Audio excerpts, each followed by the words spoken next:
سلام دوستان، من مهدی هستم از چنل فاند دیولپرز.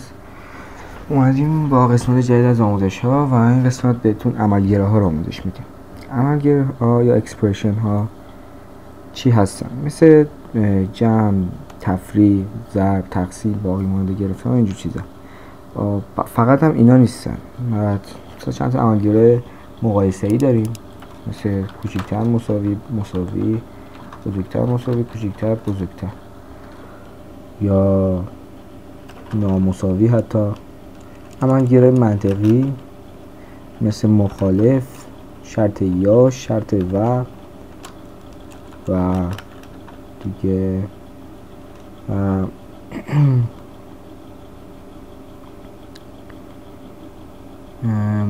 یه نوع دیگه داشتیم اسمشو فراموش کردم.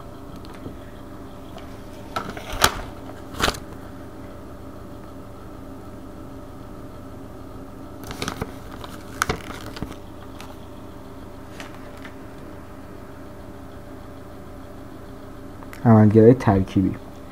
عملگره ترکیبی و برای اینه که مثلا من میتونم اونو برای یه عددی تقسیم کنم، مثلا تقسیم بر 2 کنم، جمع کنم،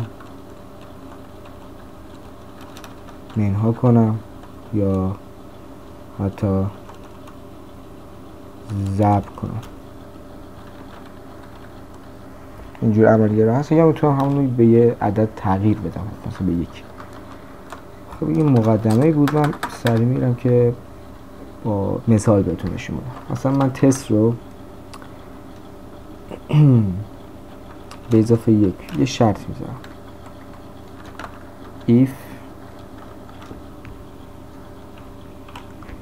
شرط بهتون میگم if مساویه if تست به اضافه 1 مساوی بود با برای مثال 3 پرینت تست به اضافه 1 مساوی 3.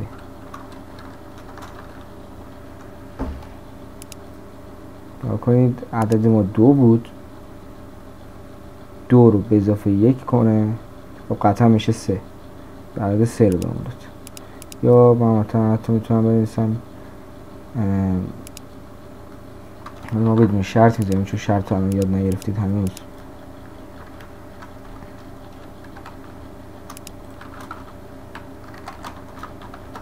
تست مساوی، خب مثلا تست رو به اضافه 1 میکنم، اینجا بهمون میده تست میشه 3، تست رو منهای 1 میکنم، عملگره منها، تست شد 1، چون 2 منهای 1 میشه 1.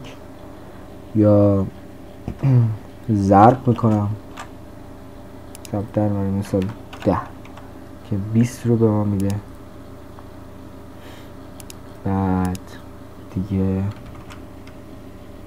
تقسیم میکنم، تقسیم بر 2 تقسیم بر 2 که میشه 1 رو به ما میده. باقی مانده میگیرم. برای باقی مانده بعد بر یک عددی باقی مانده بگیریم. مثلا من بر عدد 2 باقی مانده میگیرم که باقی مانده 0، باقی ماندهش بر عدد 2 0. با این باقی مانده میگیرم. فکر نکنم بعضیاتون بدونید که با این باقی مانده میگیرن. و دیگه این عملگره ها بود. و عملگره مقایسه‌ای، مثلا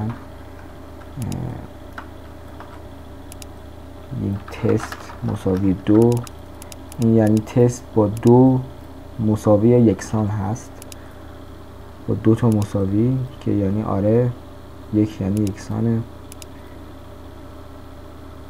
و تست مساوی 3 بزنیم بر مثال، عدد 0 یا فالز رو به ما میده که یعنی مساوی نیست. و دیگه نامساوی با علامت تعجب و مساوی، یعنی تست نامساوی 3 هست که درسته. دیگه کوچیکتر مساوی، تست کوچکتر از 3 هست که درسته. تست کوچکتر مساوی 3، حالا من اینو میکنم 3 که درست بشه. حالا من این رو بکنم 2 هم درسته. میبینید جفتش درست بود چون کوچکتر مساوی. تست بزرگتر از 3، تست رو میکنم 5 مثلا، بزرگتر از 3 درسته. تست بزرگتر مساوی 3 بازم درسته. حتی ما اگه اینجا 3 هم بذارم درسته. میبینید من این هم بذارم 3 باز درسته. خب اینا عملگرای مقایسه‌ای بود. حالا میریم سراغ عملگرای منطقی. خب عملگرای منطقی اینجوریان که یه دونه شرط مخالف داریم که علامت تعجبه. چجوری استفاده میشه؟ مثلا من داخل پرانتز میذارم تست مساوی 3. خب این قطعا درسته دیگه، 1 بهم میده. حالا ما اینو از بیرون پرانتز مخالف میکنم با علامت تعجب، الان میشه 0. دیدید برعکسش کرد. این تست که مساوی 3 بود درست بود، با علامت تعجب نادرستش کرد و عدد 0 رو بهمون داد که 0 معنی نادرسته. و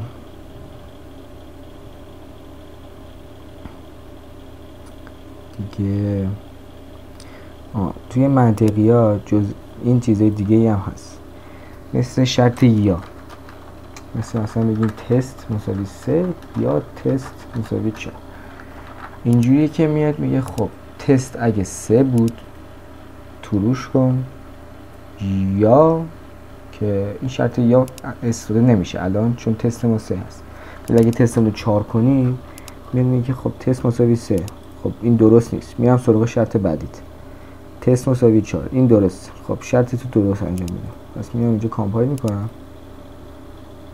عدد 1 رو به من میده. مثلا اینو توی یک شرطی بذارم،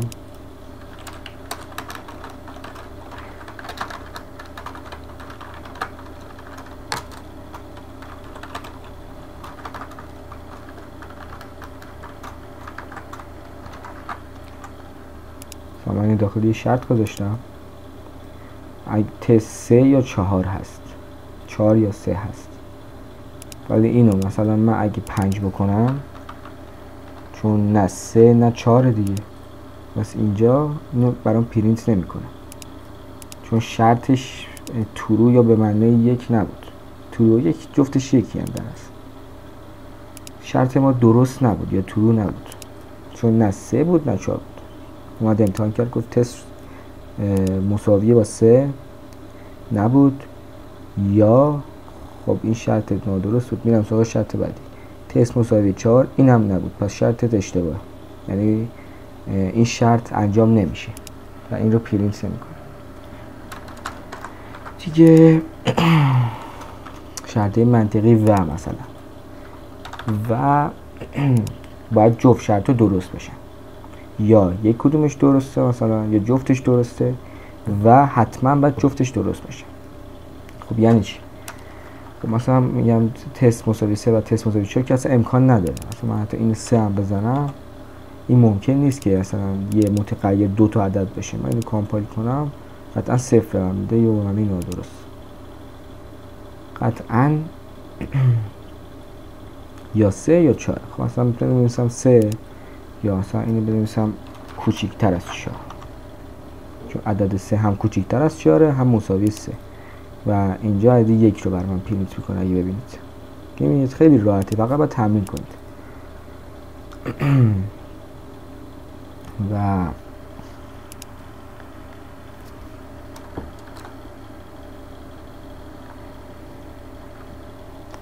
خب حالا میریم سراغ ترکیبی ها. ترکیبی ها اول انجامش میدن، مثلا برای تغییر متغیر بیشتر استفاده میشن اینجور عملگراها. برای تغییر متغیر یا مثلا اضافه کردن، جمع کردن، تقسیم کردن یا هر چیز دیگه ای، یا حتی باقی مانده گرفتن فکر کنم استفاده میشد. مثلا تست رو 2 باقی مانده میگرفت که نه این اصلا باقی مانده نداشت، حتی شاید هم داشت فکر کنم داره. من این رو 3 بزنم باقی ماندهش 1 میشه. آره باقی مانده هم داره. خب حالا من با باقی مانده شروع نمی کنم، با جمع شروع میکنم. به علاوه 2 میگم تست رو به علاوه 2 کن. خب برای اینکه تست رو به اضافه 2 کنم، تست رو به علاوه مساوی میکنم که به علاوه مساوی 2 میکنم که 2 رو به تست اضافه کنه برای من. این عملگرا این کار رو انجام میده، 2 رو برای من به تست اضافه میکنه و بعدش بهش گفتم که 2 رو برای من چاپ کن. تستمون 5 شد. خب حالا من میگم منهاش کن. تست رو منهای 2 کن که 1 میشه و دیگه تو میتونم با مساوی هم بزنم، مثلا مساوی 2. این خودش یه عملگراست و ضرب هم هست، ضرب در 2.